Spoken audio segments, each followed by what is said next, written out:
Alright, g'day, hi and welcome. Gotta warm up a bit. It's freaking damp this morning.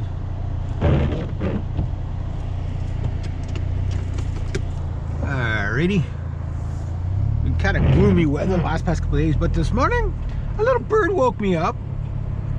I don't know, it must have been about 6 o'clock. And I was just out there, well, I was letting my car kind of warm up a bit, listening to this little bird sing. And boy, did he ever have a little good tune going there. So I left him part of my sandwich just as a thank you. I was like, oh, what a nice... Anyway, he was like, I guess the Mozart of the bird world there. He was like really nice little tune going. And it was repetitive too. Like, don't know which bird. I couldn't really see him though. Like, I don't know if he was a little chickadee or whatever he was. One of the birds that come to our feeders anyway. He was probably singing... I like to eat, I like to eat. Figaro, Figaro, I like to eat. But yeah, he had a nice little tune going there, so nice way to start off the morning. Fingers cold. Oh, there's Sucky, the poor boy. Oh yeah, there's Barry the dumb.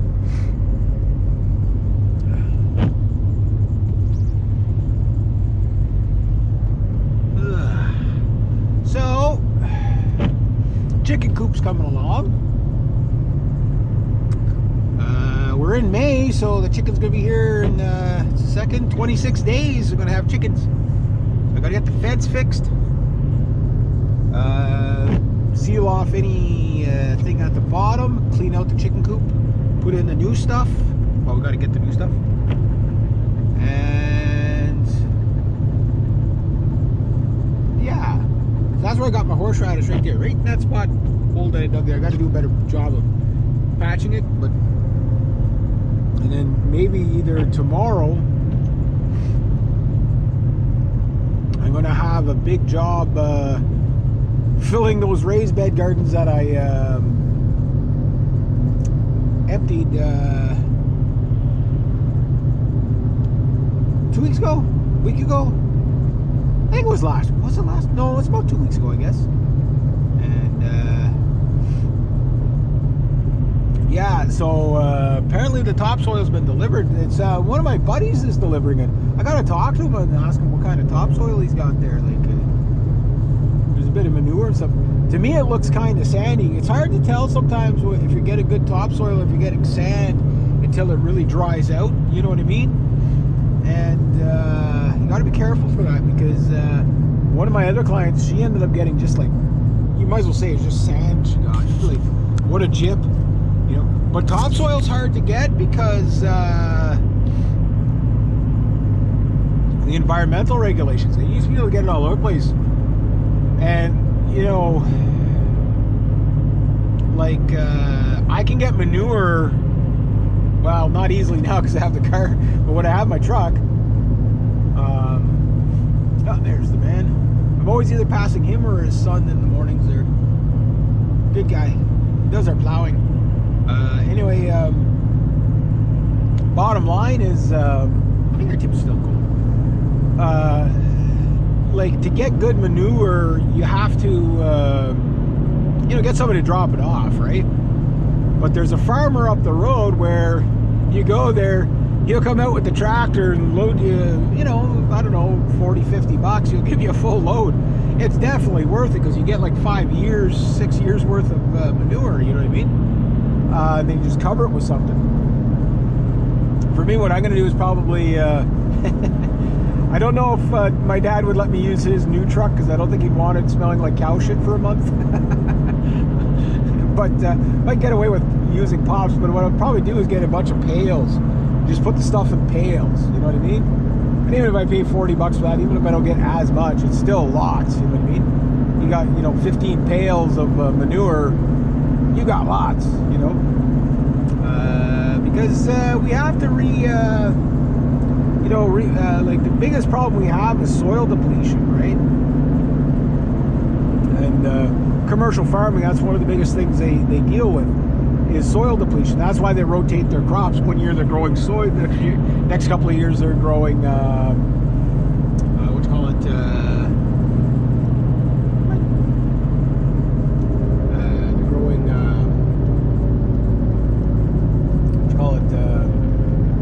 like corn or something like that, because one takes away nutrients, so like corn will deplete it. Like you put corn in an area 2 years in a row, and 3 years in a row, that's it for that soil. You know what I mean? Like corn sucks up a lot of nutrients. You can even see the ground change color. It sucks up so much nutrients. Like, you know, the ground will get very light colored, nothing in it, right? So you have to be able to put that back somehow, and it's always easier said than done. But why this side doesn't work? Anyway, always easier said than done, and you have to, you know, plan it out. Well, I guess a subscriber asked me if I was putting in a garden this year. Absolutely. Everybody's been asking me, what, you know, like even just like the town folk or whatever.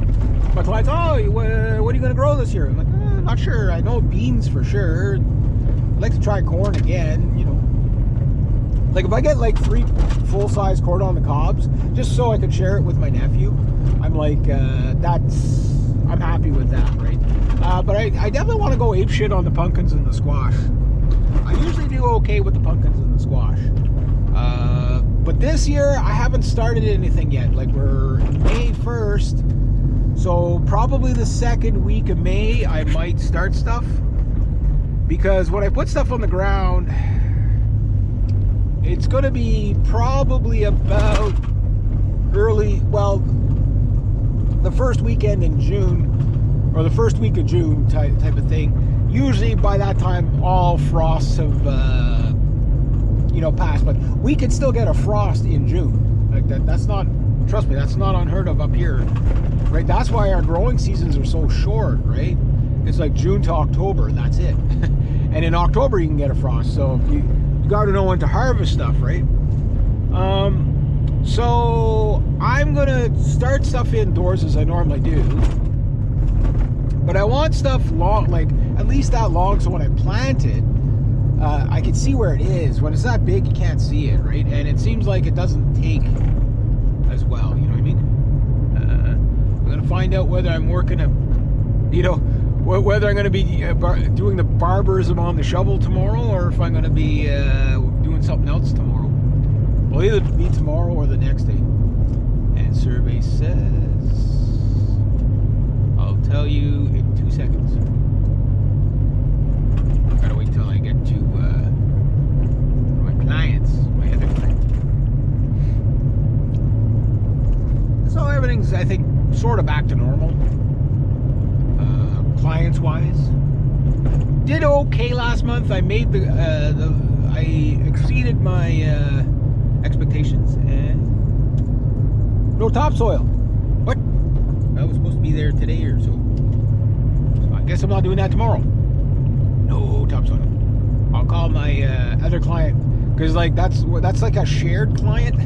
So I have to call my other client and let her know that the topsoil's not there. So therefore I can't shovel it. So I thought it was supposed to be there yesterday or the day before, but I guess not. Is what it is, right? Yeah, no, I'm gonna try a couple of different things this year. Permaculture being the thing for sure. I've already dumped ashes on my garden. Now I'm gonna probably throw fertilizer on it. Maybe tomorrow, next day, whatever. Definitely gotta plant my my free horseradish. That's gonna be. I want to plant stuff that comes back every year, but I got to put it in a place where A, I don't run it over with the lawnmower, and B, I got to mark it well so I know where because I can't tell weeds from garden stuff half the time, right? So I do have the hay down from last year still. That'll keep you know, the ground composting or whatever. And I'm going to change my composter. I'm going to put it right in the middle of the garden. I don't know if that's a good idea because of little critters, but nothing really gets into my composter anyway. But it would constantly be releasing nutrients into the garden, you know what I mean? I've seen other people do that and say, like, why have a composter when you can just throw stuff right into the garden? But I also understand, like, composters attract animals too, so so does the garden, but composter, you know, is much more fragrant. You know what I mean? So I might try that. I definitely want to take another stab at the rain barrel raised bed. So I have a big rain barrel, and I'm going to cut it into 3, maybe 4, and see if I can make like isolated raised beds. Don't know what I'm going to put in. Probably squash or something. Holy dang! Yeah, road. This is a bouncy road, guys. It's so bouncy.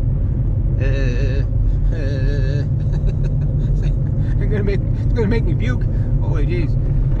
But yeah, no, I can't wait to start the garden. Anybody out there right now, like, you know, plant the biggest garden you can get away with. You know, I'm not saying the world's gonna go to hell in a handbasket, but I'm saying if you're not paying attention to what's going on out there, there's a good chance, well, the world's gonna go to hell in a handbasket. So, food, I mean, with all the regulations and, like, they haven't hit my area yet, but it's like, oh, well, you can't, because of climate change, you can't grow food. We're gonna die if we don't. You know what I mean? It's crazy. It's just absolute nuttery that's going on. And but anyway, it is what it is. So looking forward to getting the chickens. Which, one great thing about the chickens, even though they're going to be, wow, that's a big pothole. Holy, gotta Mario Andretti this thing. One thing about the having the chickens is it's a fresh supply of manure.